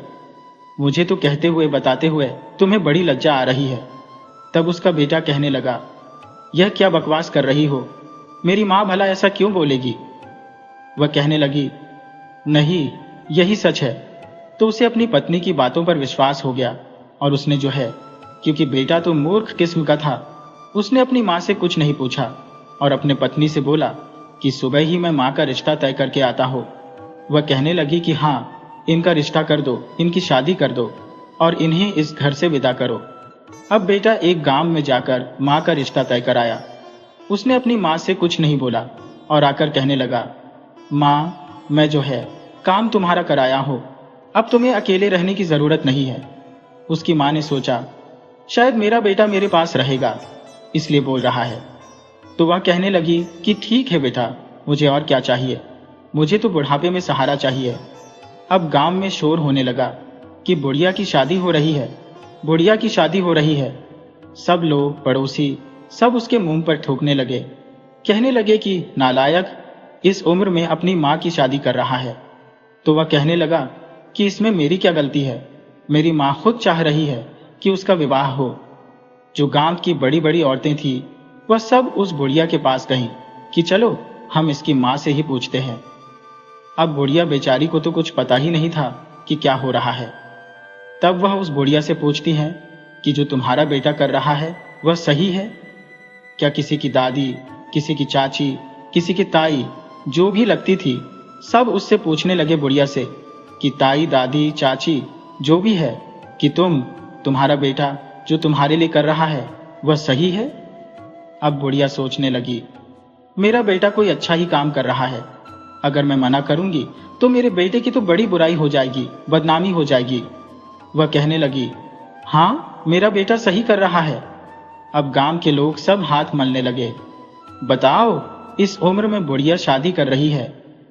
अब सब कहने लगे, बुढ़िया कोई अच्छी नहीं है, हम तो बड़ी अच्छी, बड़ी पूजा पाठ वाली समझते थे, बड़ी नेक दिल की थी, लेकिन यह तो बड़ी खराब औरत निकली जो इस उम्र में भी इसे शादी की पड़ी हुई है। खुद से तो संभला नहीं जाता है और ये शादी करेगी। अब बुढ़िया बेचारी को तो कुछ पता ही नहीं था। लोग तरह तरह की बातें बनाने लगे, तुम्हारा विवाह करना चाहता। अब बुढ़िया बेचारी डर गई। उसने सोचा कि अगर मैंने कुछ कहा तो मेरा बेटा मर गया तो बड़ी मुश्किल होगी, मेरे बेटे को क्या चाहिए। अब रोने लगी, भगवान से प्रार्थना करने लगी, हे माता रानी, धरती फट जाए, मैं इसमें समा जाऊं। ये मेरे साथ क्या अनर्थ हो रहा है। मैंने कभी किसी का बुरा नहीं किया।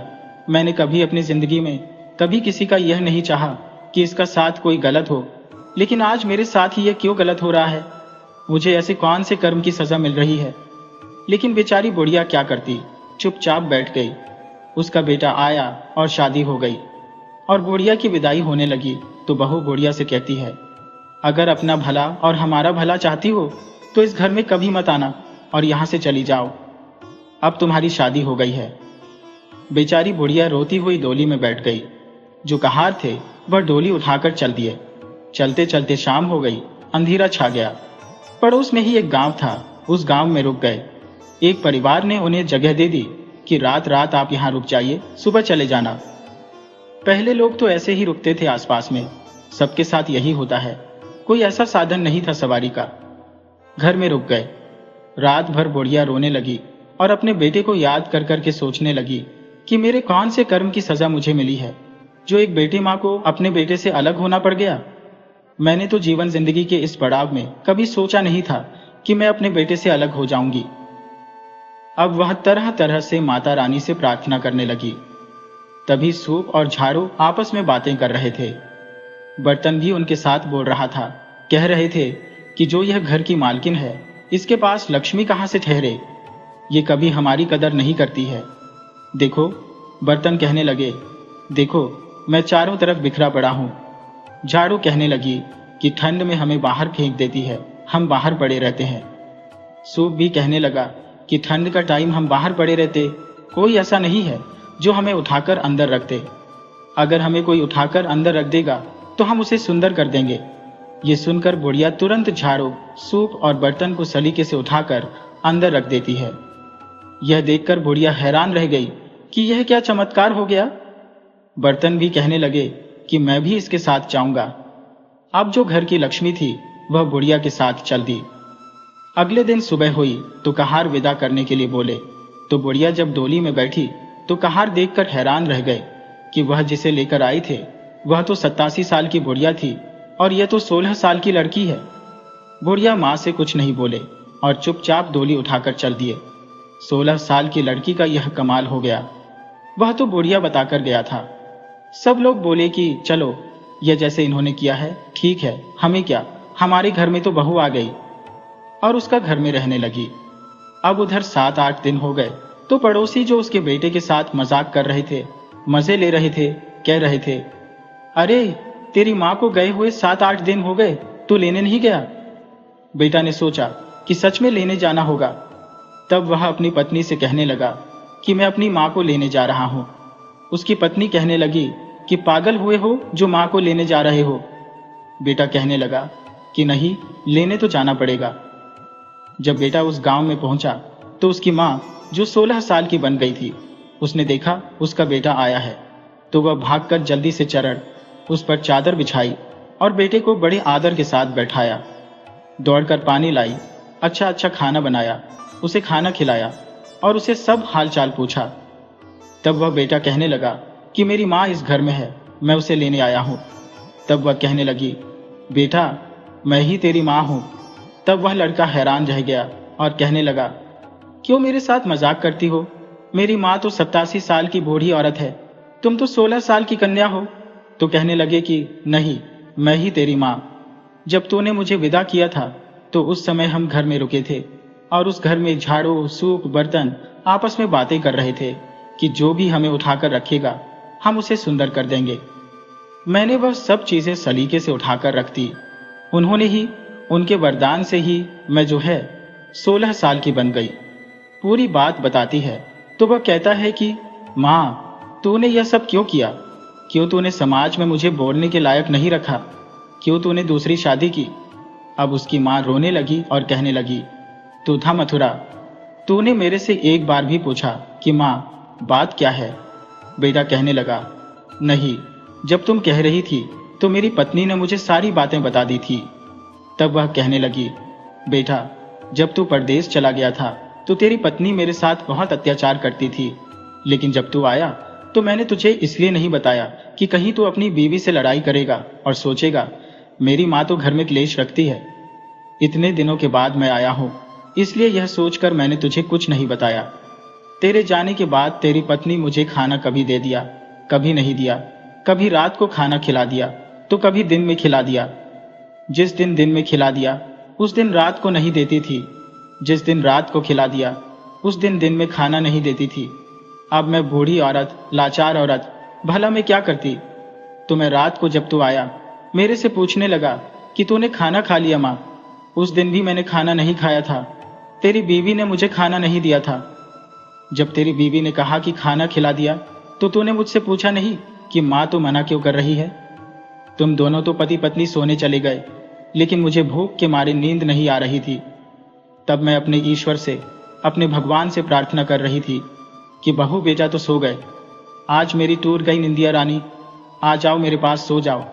हे प्रभु, इस मिट्टी को संभाल लो, इस मिट्टी से मुझे छुटकारा दे दो, अपने पास बुला लो। बस मैं यही प्रभु से कर रही थी, जिसे पता नहीं तूने मेरी बातों का क्या अर्थ निकाला। बेटा बहुत शर्मिंदा हुआ और अपनी माँ के पैरों में गिर गया और कहने लगा, माँ चल, तू मेरे साथ चल अभी। और अपनी माँ को लेकर वहां से चल दिया और कहने लगा कि आज के बाद मेरी माँ यहाँ नहीं आएगी। अब रास्ते में जाकर वह कहने लगा, माँ इस 16 साल की उम्र में तो मैं तुम्हें नहीं स्वीकार करता हूँ, मुझे तो अपनी पहले जैसी माँ चाहिए। अब बुढ़िया माता रानी से बहुत प्रार्थना करती है कि हे माता रानी, मुझे मेरे पहले ही रूप में दे दो। अब ईश्वर की कृपा से बुढ़िया पहले रूप में आ जाती है। अब बुढ़िया को ले जाकर बेटा अपने घर ले जाता है तो बहू देखते ही बहुत गुस्से में लाल पीली हो जाती है और कहती है, इस कुबुद्धि को ले आए, इसने तो समाज में हमारी नाक कटवा दी थी, फिर इसको लेकर आ गए। अब उसका पति उसको 2-4 चपेट रखता है बड़े जोर से कि नालायक औरत, तूने मेरी माँ के साथ इतना अत्याचार किया और अब बोलती है कि इसने नाक कटवा रखी है। बहू भी जो है समझ गई और माफी मांगी, और उसने अपनी सास से और अपने पति से माफी मांगी, और अब तीनों माँ बेटा पति पत्नी खुशी से रहने लगे।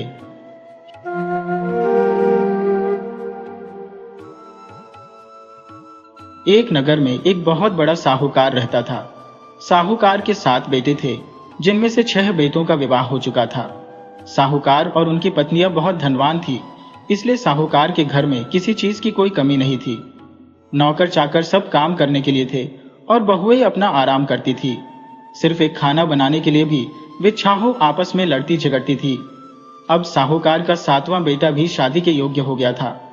तब साहूकार ने अपने बेटे के लिए एक गरीब घर की लड़की पसंद की, जो कि बहुत ही संस्कारी थी। उसका बचपन ही संस्कारों में पला बड़ा था, क्योंकि उसके मायके वाले, उसकी माँ और पिता बहुत संस्कारवान थे, बहुत पूजा पाठ किया करते थे। तो यही संस्कार उस बहू में भी आ गए जो उनकी बेटी थी। अब साहूकार के 7वें बेटे की भी शादी हो गई। 7वीं बहू घर में आ गई तो 7वीं बहू के नए घर में आते ही सबने उसका जोरदार स्वागत किया। अब जब अगले दिन खाना बनाने का नंबर आया तो छहों बहुओं में फिर से खटपट होने लगी। छोटी बहू जो नई नई आई थी वह समझदार थी। वह जानती थी कि घर में प्रेम और एकता होनी चाहिए। अगले दिन सुबह बहू जल्दी उठी, नहा धोकर पूजा पाठ करी और सीधे रसोई घर में चली गई। रसोई घर में जाकर वह खुद ही खाना बनाने लगी। वह चाहती थी कि किसी भी प्रकार की घर में कोई खटपट न हो, सब मिलजुल कर अपना काम करें।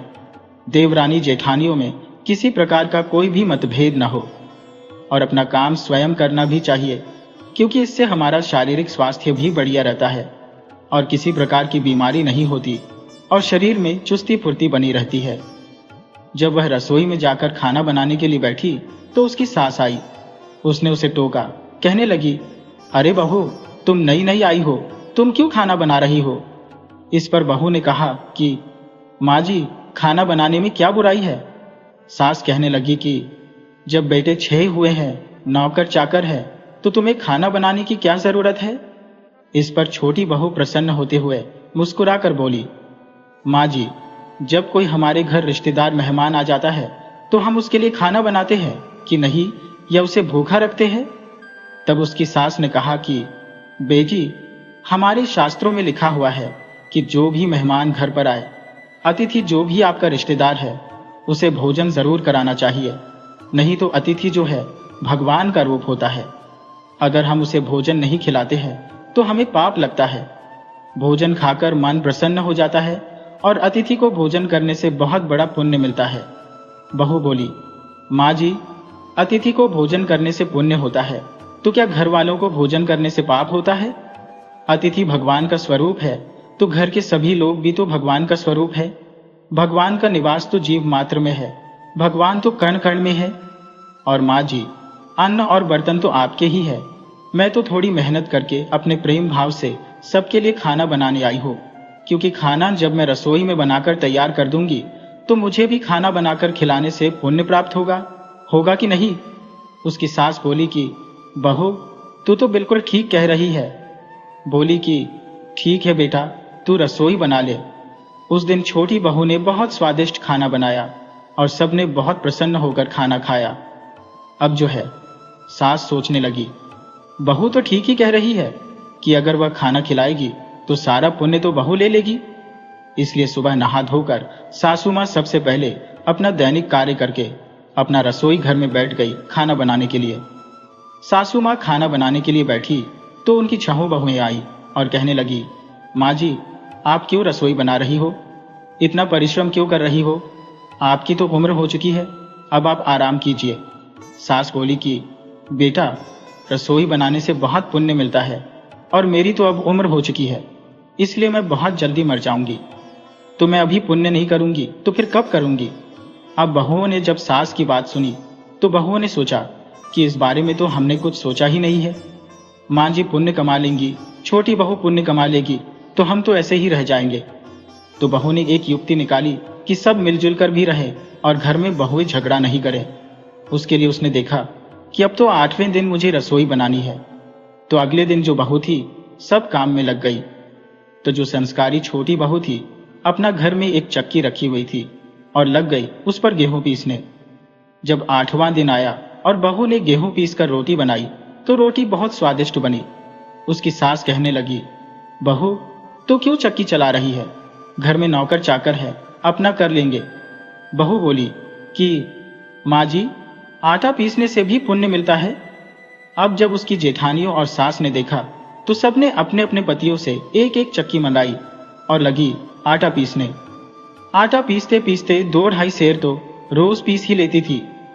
अब उस पीसे हुए आटे से रोटियां बड़ी स्वादिष्ट बनी। सबने जो रोटी खाई तो सबने बहुत तारीफ करी। सभी इकट्ठे बैठे प्रसन्न मुद्रा में बैठे थे कि देखो कितना अच्छा स्वादिष्ट खाना बना है। अब जो बहू ने आटा पीसा, अब सोचा उन्होंने कि कोई मेरा नंबर तो अब आ ही नहीं रहा है। अभी तो तेरी नई शादी हुई है, घर में बहुत नौकर है, कर लेंगे। बहू बोली, माँ जी, काम जितना छोटा उतना ही उसका महत्व ज्यादा होता है। पांडवों के यज्ञ में भगवान श्री कृष्ण ने जूठे पत्तल उठाने का काम किया था। दूसरे दिन सास छोटी बहू बर्तन मांजने बैठ गई। उसने देखा कि सब बर्तन बहुएं मांज रही है। छोटी बहू जब मांजने लगी तो सास कहने लगी कि मैं बर्तन मांजूंगी, नहीं तो छोटी बहू पहले मांज देगी। इसलिए माँ जी आप मत पूछिए, पर लेकिन आप पूछ ही रही है तो चलो मैं बता देती हूँ।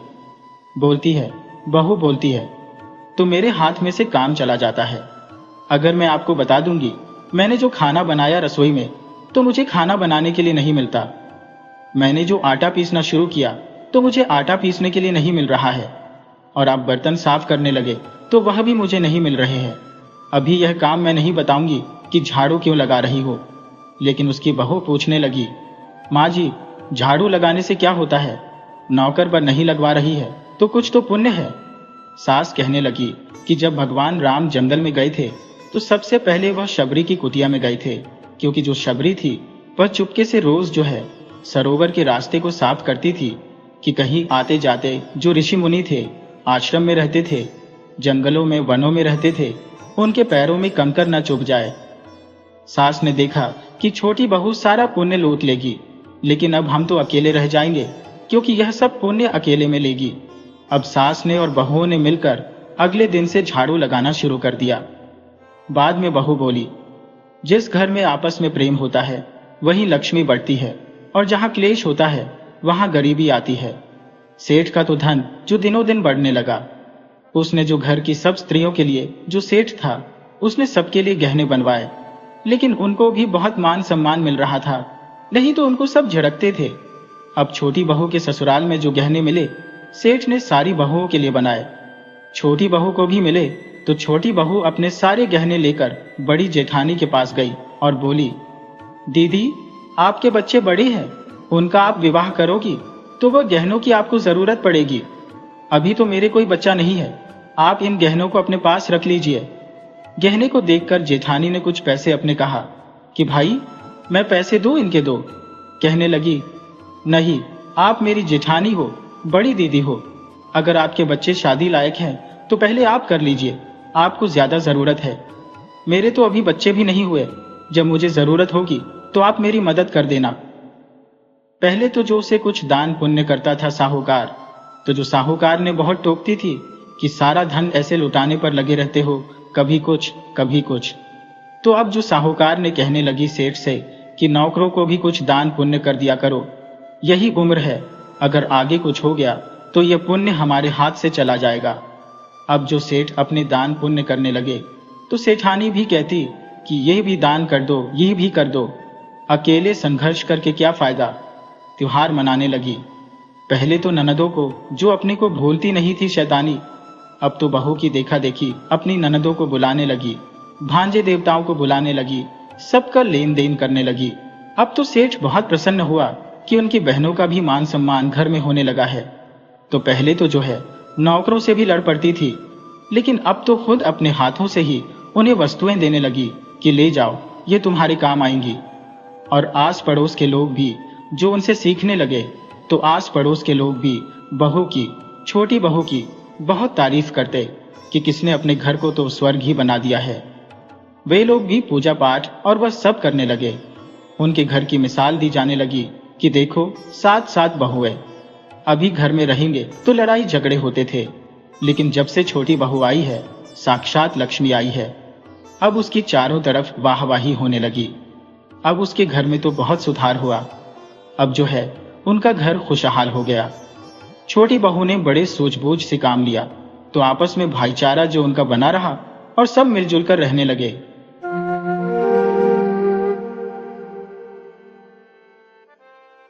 एक जमाना था जब एक छोटा सा गांव था जो चारों तरफ हरियाली से घिरा रहता था। उसी गांव में एक सेठ और सेठानी रहते थे। उनका घर गांव में सबसे बड़ा था और वे लोग काफी दौलतमंद थे। पर एक बात थी, वे कभी पूजा पाठ नहीं करते थे, न ही किसी को कुछ दान पुण्य देते थे, जैसे मानो भगवान से कोई रिश्ता ही ना हो। सेठ तो बस पैसे के पीछे भागता था, उसे सिर्फ और सिर्फ पैसा जमा करने की धुन सवार रहती थी। सेठानी थोड़ी अलग थी, उसका दिल नरम था और वह थोड़ी बहुत पूजा पाठ करती भी थी। उसी गांव के एक पेड़ पर एक चिड़िया रहती थी, अपने छोटे छोटे बच्चों के साथ अपने घोंसले में। वह रोज गांव के घरों में दाना चुगने जाती और अपने बच्चों के लिए ले आती। जब वह गांव के घरों में दाना चुगने जाती तो उसे सेठ सेठानी का घर सबसे बड़ा दिखता। पर हैरानी की बात यह थी कि उस बड़े घर में उसे कभी एक दाना भी नहीं मिलता था। वह रोज जाती और सोचती कि आखिर इस घर में क्या है जो उसे एक दाना भी नहीं मिलता। एक दिन वह सेठानी के छज्जे पर जाकर बैठ गई तो उसने देखा कि सेठानी आपस में बातें कर रही थी। वे कह रही थी कि हम क्या करें, हमारे कोई औलाद नहीं, हम इतना पैसा तो जमा कर रहे हैं, पर इसे कौन भोगेगा। ये कहकर सेठानी रोने लगी, क्योंकि संतान की चाहत हर इंसान को होती है। जब सेठानी रोने लगी तो चिड़िया उन्हें देख रही थी। अब तो चिड़िया रोज उस घर में जाती, उनके छज्जे पर बैठती और सेठ सेठानी की बातें सुनती। धीरे धीरे उसे सेठानी से लगाव होने लगा, क्योंकि सेठानी अपने बच्चों के लिए बहुत तड़पती थी। वह सोचती थी कि अगर मेरे भी बच्चे हो जाए तो मैं भी एक पूरी स्त्री बन जाऊं। गांव की दूसरी औरतें उन्हें ताने मारती थी, कोई उन्हें बांझ कहती थी तो कोई कुछ और।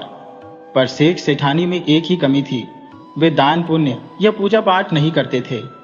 वैसे व्यवहार में वे ठीक थे, किसी से गलत नहीं बोलते थे, पर भगवान की भक्ति में उनका मन बिल्कुल नहीं लगता था। अब चिड़िया रोज सेठ सेठानी को देखती तो उसे सेठानी से हमदर्दी होने लगी।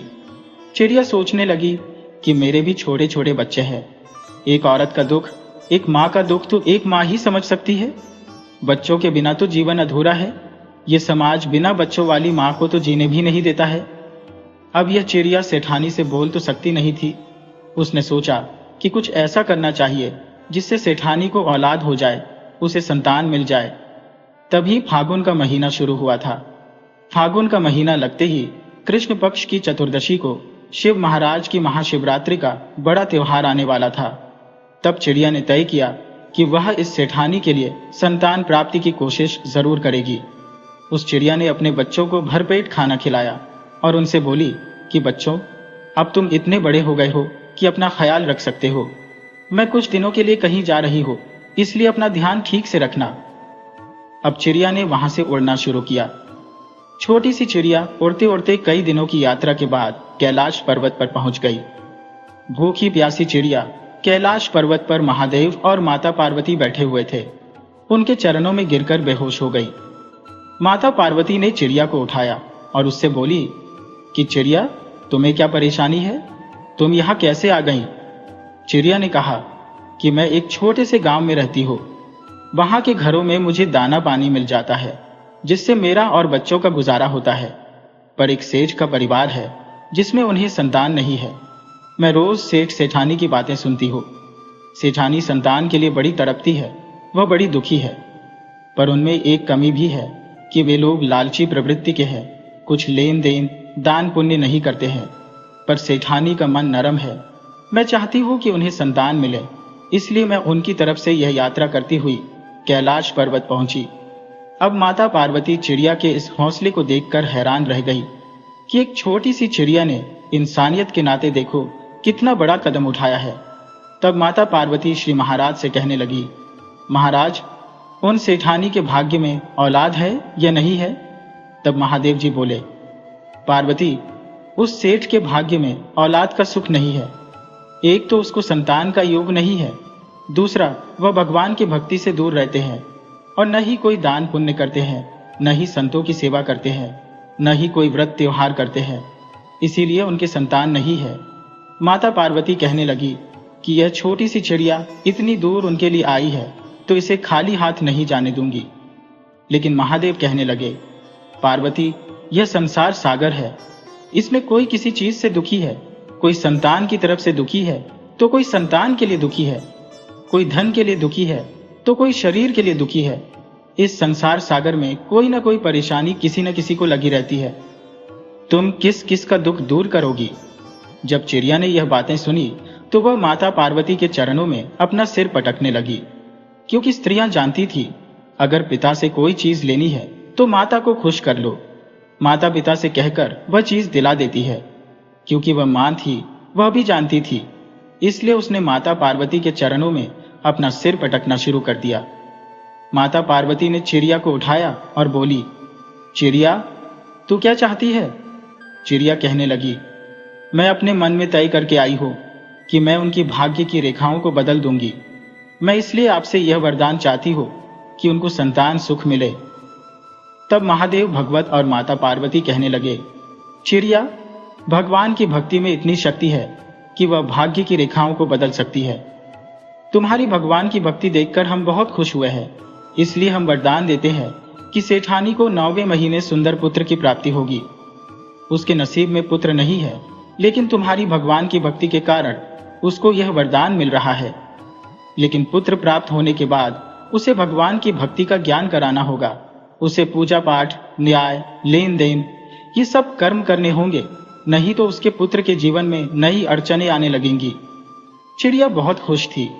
उसने महादेव पार्वती का आशीर्वाद लिया और वहां से चल दी। जब चिड़िया दूसरे दिन सेठानी के छज्जे पर आकर बैठी तो सेठ सेठानी आपस में बातें कर रहे थे। कुछ दिन बाद सेठानी गर्भवती हो गई। चिड़िया यह जानकर बहुत खुश हुई कि वहां उसे भी अच्छा अच्छा खाने को मिलेगा, क्योंकि सेठानी भी बड़े घर की है तो उसका बच्चा अच्छी अच्छी चीजें खाएगा। जब अच्छी अच्छी चीजें खाएगा तो वह झूठा भी फैलाएगा, जो हमें भी मिलेगा। चिड़िया बहुत खुश थी। अब 9वें महीने सेठानी ने एक सुंदर पुत्र को जन्म दिया। चारों ओर बहुत खुशियां मनाई गई। सेठानी अपने बच्चे की बहुत अच्छे से परवरिश करती।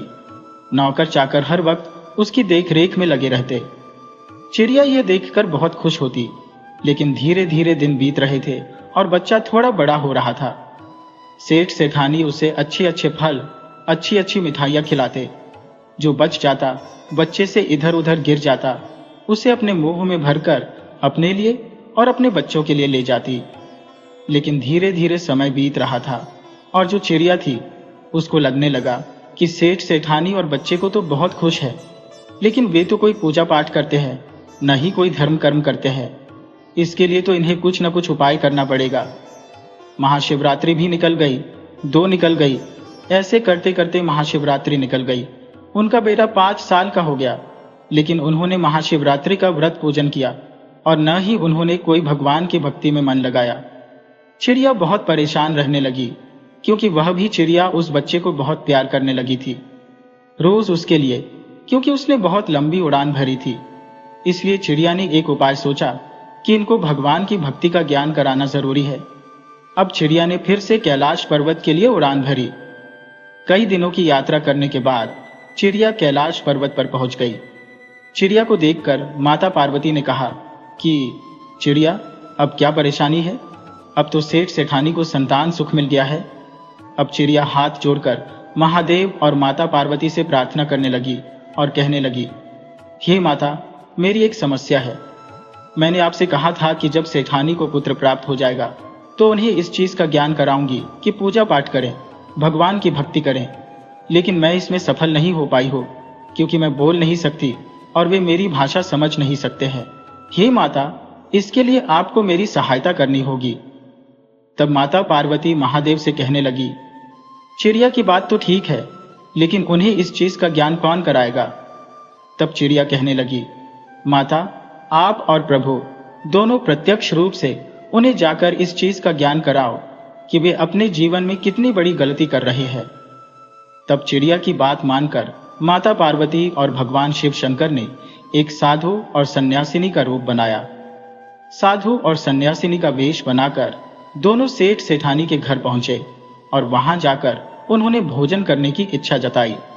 सेठ ने तो 1-2 बार मुंह चढ़ाया, लेकिन सेठानी का पता नहीं कैसे हृदय परिवर्तन हुआ। उसने उन्हें आदर सत्कार के साथ अंदर बिठाया और भोजन कराने लगी। छोटा सा बच्चा पैरों में घुंघरू बांधे हुए छम छम करता हुआ घूम रहा था। छोटा बच्चा आकर महादेव पार्वती को खाना खिलाने लगा, जिससे माता और प्रभु बहुत खुश हुए, क्योंकि वह तो प्रभु का प्रसाद था, इसलिए उस बच्चे में तो संस्कार थे। वह बच्चे की देखभाल कर रहा था। कभी पानी लाकर रखता, तो कभी रोटी रखता, तो कभी कुछ लाता, जिससे भोले बाबा को भूख लग गई। जब वे चलने लगे, माँ पार्वती चलने लगी तो कहने लगी कि हमसे कोई गलती हो गई हो तो हमें माफ कर देना। इस पर माँ पार्वती कहने लगी कि गलती तो तुम बहुत बड़ी कर रहे हो, जिसका खामियाजा तुम्हारे पुत्र को भुगतना पड़ सकता है। सेठानी घबरा गई। कितने दिनों के बाद तो उन्हें पुत्र प्राप्त हुआ था। वह अपने पुत्र के जीवन पर कोई संकट नहीं देखना चाहती थी, इसलिए वे बोली, हाथ जोड़कर प्रार्थना करने लगी कि हे साधु बाबा, हे सन्यासी माता, हमें बताइए कि हम क्या करें। तब जो साधु बने महादेव कहने लगे, तुम क्या समझते हो कि तुम्हारे नसीब में पुत्र था? यह तो एक चिड़िया की भक्ति और उसके सच्चे मन का प्रसाद है जो तुम्हें मिला है, और चिड़िया ने तुम्हें संतान सुख दिलाया है। लेकिन वह तुम्हें भगवान की भक्ति के प्रति लगाव नहीं लगा सकी। तुम्हें भगवान की भक्ति नहीं है, तो तुम आज से भगवान की भक्ति करो, दान पुण्य करो, जो हो सके उतना दान पुण्य करो। गरीबों को भोजन खिलाओ, तालाब खुदवाओ, गरीब लोगों की कन्याओं की शादी कराओ, जिससे तुम्हारे घर में दिन दूनी रात चौगुनी तरक्की होगी और तुम्हारा पुत्र भी बहुत संस्कारी और संस्कारवान बनेगा। अब उन लोगों को अपने किए पर पछतावा होने लगा कि हमसे भली तो एक चिड़िया है जो इतनी भगवान की भक्ति जानती है। अब भगवान और माता पार्वती वहां से गायब हो गई। अब तो जो है भगवान की भक्ति की लौ सेठ सेठानी के मन में जग चुकी थी। अब तो वे खूब पूजा पाठ करते, लेन देन करते और प्रभु का गुणगान गाते। अब जो है फाल्गुन मास की महाशिवरात्रि आई तो दोनों पति पत्नी ने व्रत रखा, भगवान की पूरे विधि विधान से पूजा की और उनका आशीर्वाद पाया। दोस्तों, एक चिड़िया के कारण उसकी भगवान की भक्ति का प्रसाद सेठ सेठानी को मिला है और चिड़िया भी महादेव पार्वती के दर्शन करके धन्य हो गई थी। दोस्तों, अगर आपको हमारी कहानी पसंद आई हो तो प्लीज ज्यादा से ज्यादा शेयर करें, लाइक करें और सब्सक्राइब करें। राधे राधे जी।